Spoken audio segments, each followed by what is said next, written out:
E começo falando sobre peso ideal. Gente, peso ideal é uma tarefa difícil, né? Tem gente que tem isso com facilidade, mas não é para todo mundo.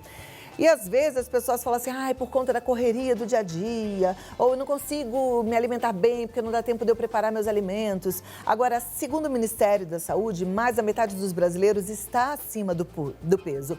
E 1 em cada 5 pessoas sofre com obesidade. Para entender como excesso de peso afeta a nossa saúde, eu recebo o doutor Luiz Castro, que já está aqui comigo. Seja muito bem-vindo. Doutor, eu não te apresentei porque eu estava aqui sem suas credenciais, mas você é... Gastrocirurgião. Gastrocirurgião. Seja muito bem-vindo. Te convido para sentar aqui do meu lado. Como gastrocirurgião, eu imagino que você, ao longo de sua carreira, tenha se deparado com algumas pessoas obesas querendo fazer cirurgia de estômago, querendo lidar com esse sobrepeso. É verdade? É verdade. Eu sou médico formado em cirurgia, vou fazer 40 anos esse ano. E opero obesidade há mais de 20 anos. Então, eu trabalho com o serviço de obesidade também em toda a parte de gastrocirurgia, né? E principalmente com obesidade, que é uma grande, também é uma pandemia.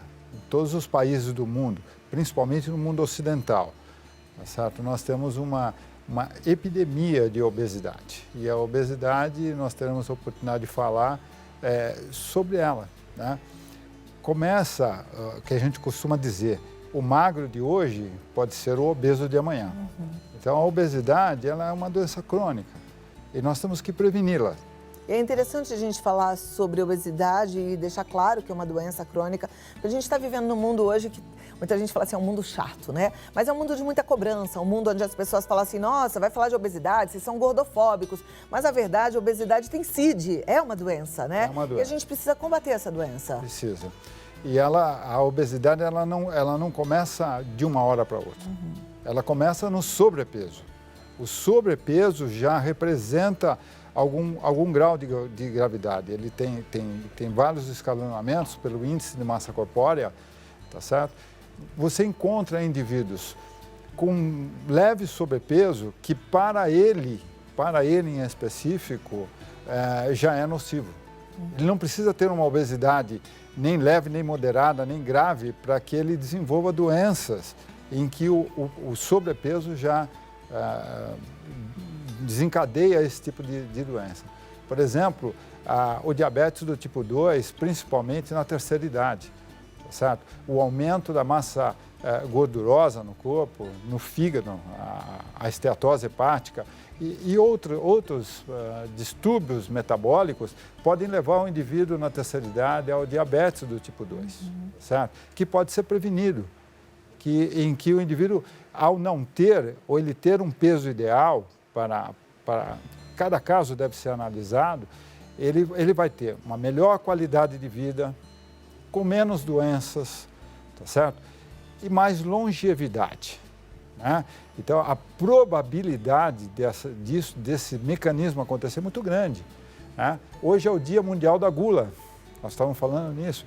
E a gula deve ser prevenida. Aliás, é um dos pecados capitais. É um dos pecados capitais, né? Eu até falo, tem uma coisa interessante na Bíblia que fala que não tem pecadinho nem pecadão, que é tudo pecado, né? E às vezes a gente aqui fala assim, pecado é roubar, pecado é tudo pecado igual. Então comer demais é pecado, porque a gente tem um corpo que é para ser cuidado, né? Não pode bagunçar a história toda. Na verdade, nós não podemos viver para comer. Nós devemos comer para viver. Agora, ao longo da sua vida e da sua experiência clínica e cirúrgica, as pessoas começaram a ficar mais relaxadas por conta de imaginar que lá na frente elas podem se submeter a uma cirurgia de estômago, uma redução de estômago, ou não? Não. Não. Eu acredito que não. Qual é a maior dificuldade de segurar o peso? Prioridades. Prioridades. Prioridades. Se nós repararmos, se prioriza outras coisas a não ser a alimentação. Hoje, a sociedade mundial, nós não temos dificuldade em alimentos, desde que você, obviamente, tenha dinheiro para comprar esses alimentos, né? Mais calóricos, menos calóricos, mais gostosos, menos gostosos.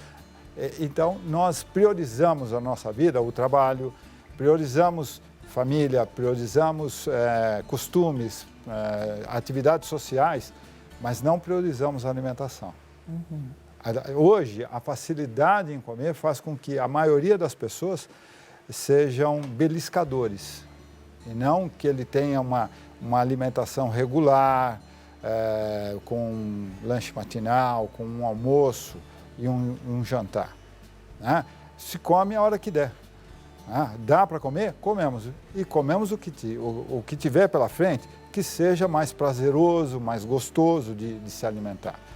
Então, se deixa de lado a qualidade, a atividade física. Né? Nós somos cada vez mais sedentários. A revolução industrial, onde a humanidade chegou hoje, faz com que nós sejamos muito sedentários. Né? E nós não priorizamos mais a alimentação. A alimentação eu como depois, em qualquer momento. Às vezes eu respondo mais perguntas no meu Instagram de seguidores que falam assim, como é que você faz para se alimentar bem? E você falou de prioridade, né? Prioridade. É exatamente prioridade, quer dizer, eu organizo a minha alimentação, né? Hoje eu vim para cá, eu já fiz meu café da manhã, eu já trouxe meu potinho ali com a minha proteína, porque eu sei que daqui a pouquinho eu preciso tomar, porque eu fico aqui até 2h30 da tarde, quer dizer, eu vou fazendo com equilíbrio a minha alimentação, pensando que depois eu vou fazer um almoço com verduras, com legumes, né? Mas as pessoas realmente não pensam, saem na correria e comem o que tiver. O fato da gente comer certinho, café da manhã, almoço e jantar, de fato é o que vai fazer diferença da gente ser obeso ou não? Não quer dizer, porque não é, né? Não. Mas existe probabilidades. A probabilidade de um indivíduo que tem uma alimentação regular, de boa qualidade, priorizando os alimentos como frutas, verduras, legumes, um alimento não tão industrializado, tá certo? Ele comendo numa quantidade que seja não gula, tá certo? Ele tem a probabilidade de ser magro. Hereditariedade conta muito, doutor, mas não conta sobre isso agora não. Segura aí que eu vou dar um recadinho, daqui a 2 minutos eu volto. Porque tem gente que fala assim, não consigo emagrecer porque eu sou de uma família de gordinhos. Vamos ver se isso é verdade, tá bom? Eu volto já já. A gente continua conversando sobre esse assunto, mas eu quero a sua participação. Vou fazer depois um momento de perguntas e respostas e aí você pode mandar a sua pergunta, tira a sua dúvida, no 11 9 50 45 18 40, no WhatsApp, 11 9 50 45 18 40, tô esperando, tá bom? Eu continuo com o Dr. Luiz Castro, a gente está falando sobre obesidade, deixei uma perguntinha aqui no ar, né? Tem gente que culpa a família, fala que a minha família é toda obesa, por isso que eu sou obeso. Isso é verdade? Olha, existe um componente hereditário, mas acho que muito mais forte que o componente hereditário é o componente cultural, né? As famílias, elas advêm de culturas dos nossos antepassados. Então, se nós analisarmos a família do italiano, ou do árabe, ou do português, não interessa.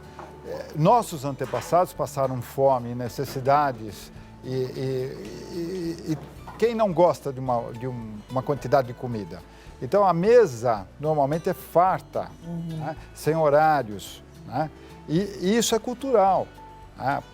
Eu mesmo, quando tive meus filhos, na década de 80, fazia questão de ir no supermercado e comprar 4, 5, 6 barras de chocolates para guardar em casa, certo? Desnecessário, hoje a gente entende isso, né? Mas no passado talvez não. E muitas pessoas não entendem isso. Né? Você trabalha bastante, você sofre muito, você quer dar o melhor para o seu filho. A gente tem uma relação muito intensa de prazer com a comida, né? Exato. De alegria com a comida, com os pratos doces, né? Eu mesma, eu tenho dificuldade, eu sou bem formiguinha.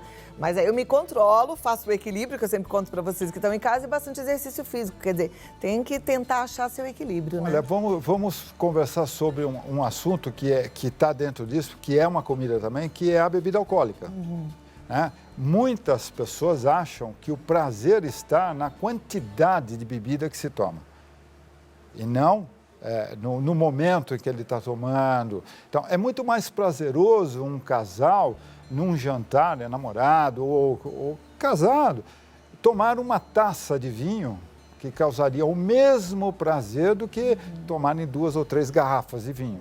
Com certeza. Certo? Então, é exatamente isso. Passa por um controle do ser humano. Então, E encontrar outras fontes de prazer. Por exemplo, a gente veio no final de semana prolongado aqui em São Paulo, tanta coisa gostosa para fazer e passear num parque, numa praça, num lugar de ar livre, né? A gente está vivendo a pandemia com um distanciamento, então em lugares abertos, usando máscara. Mas teve gente que já acordou pensando o que vamos fazer para comer de manhã, de tarde, de noite.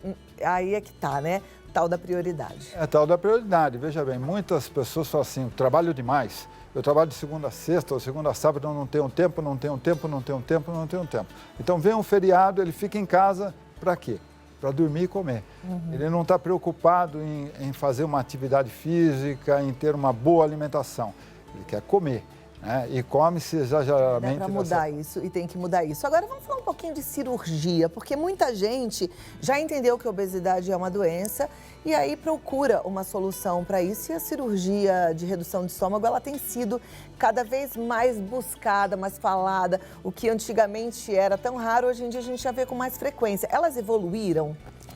Sim, evoluíram bastante nos últimos 30, 40 anos, tá certo? A cirurgia não resolve o problema da obesidade, não resolve.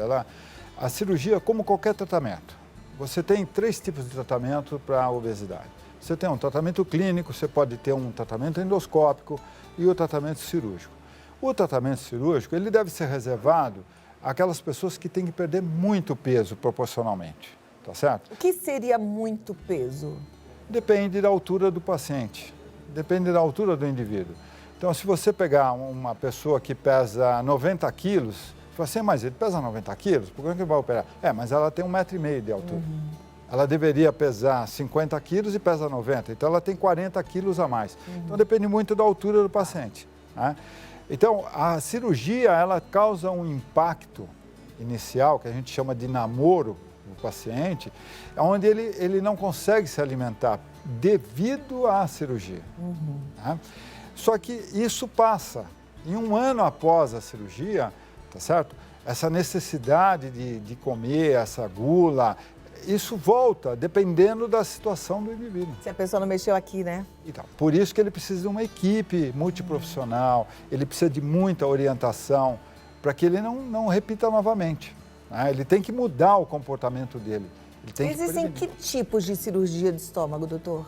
Olha, existem muitos tipos. Eu poderia citar pelo menos 12 ou 13 tipos diferentes de cirurgia. Qual é a mais eficaz e frequente?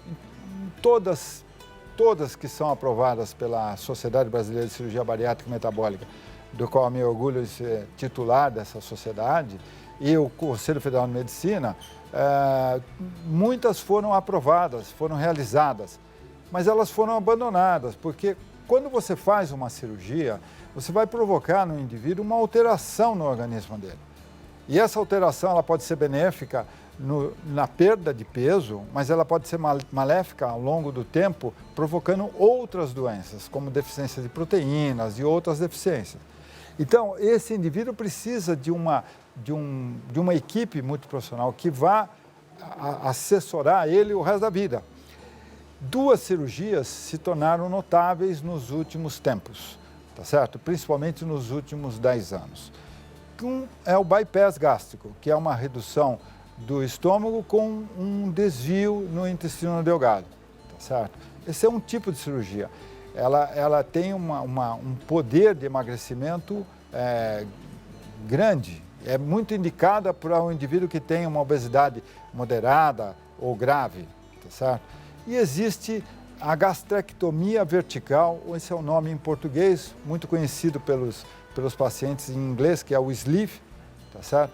Que é uma cirurgia de redução do estômago, apenas uma redução do estômago. As 2 técnicas têm o mesmo poder de emagrecimento no primeiro ano, mas o sleeve não tem um componente intestinal de malabsorção, tá certo? Então, esse indivíduo que faz o sleeve, é o que eu falo para os meus pacientes, ele tem que ser muito mais comportado.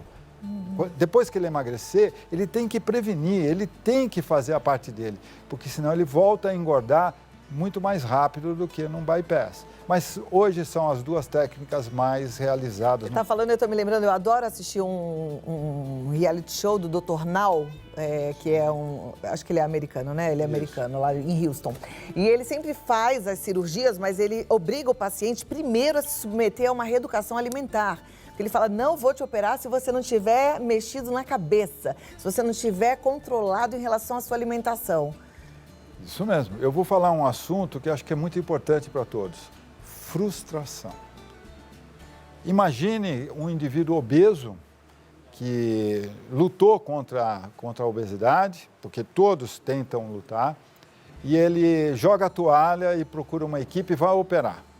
Então ele opera, corre um risco, que é a cirurgia, ele emagrece e ele volta a engordar. E é frustrante, é frustrante. Ele se autodiscrimina, é muito frustrante para o paciente. E eu garanto a vocês que é muito, muito frustrante para a equipe. Também. A equipe que tratou dela, para o cirurgião, é muito frustrante. Imagina. Então, a seleção desse paciente antes da cirurgia, o convencimento desse paciente é muito importante. Com certeza. Eu acho que é isso. Doutor, temos perguntas. Me dá 2 minutinhos para a turma já organizar e eu volto aqui para ter as respostas, tá bom? Ok. Você é magrinho assim por conta própria? Eu me submeti a uma cirurgia bariátrica. Ah, que coisa boa de saber isso. Você já passou pela cirurgia bariátrica? Já passei. Deu certo. Tem quanto tempo? 3 anos e meio. Olha, você perdeu quantos quilos? 35. 35 quilos. Que show. Depois você conta mais dessa sua história. Tá bom. Bom, né, gente? É bom saber que o médico também passou por isso, então ele te entende. Isso é maravilhoso demais. Vem cá, doutor Luiz Castro, então me conta aqui. Há 3 anos você se submeteu à cirurgia. Qual foi a técnica usada? Eu fui submetido a um sleeve lá no Hospital São Genaro, né? E por quê? Eu tenho 64 anos de idade hoje. O envelhecimento faz você trocar massa muscular por massa gordurosa. E naturalmente, o seu metabolismo diminui. Apesar de praticar esportes, sempre pratiquei, sempre comi. Então você engordou nessa fase do envelhecimento. O metabolismo ficou mais lento e você ganhou peso. Sim. Depois dos 40 anos... Isso acontece com todo mundo? Naturalmente, mas existem outros componentes também, né? A ansiedade, eu sou uma pessoa muito ansiosa, e como todo mundo. E como é que foi o pós-cirúrgico? Como é que foi? Porque assim, a cirurgia, ok, tomou uma anestesia, não viu nada, mas acabou a cirurgia. Teve dor? Pouca. Mas teve, isso não vou falar. Como é que é essa sensação de meu estômago tá pequenininho e querer... Dá vontade de comer? Nos primeiros 15 dias, não. Não. Mas depois, paulatinamente, vão passando os meses, você tem o apetite normal. Mas não cabe? Não cabe. Hoje eu como pouco. Eu como talvez 200 gramas em cada refeição. Bem pouquinho. É verdade que quando o estômago da gente, ele tá cheinho, mesmo que seja com pouquinho, 200 gramas de comida é bem pouquinho, né, gente? Aí a comida bate na parede do estômago, já manda comando pro cérebro de que a gente está saciado, é isso? Existe uma produção de grelina pelo estômago, pela célula gástrica, mas quando você retira, como foi o caso, outras células do intestino passam a fazer essa função. Nós não temos um controle absoluto disso. Então, você tem fome.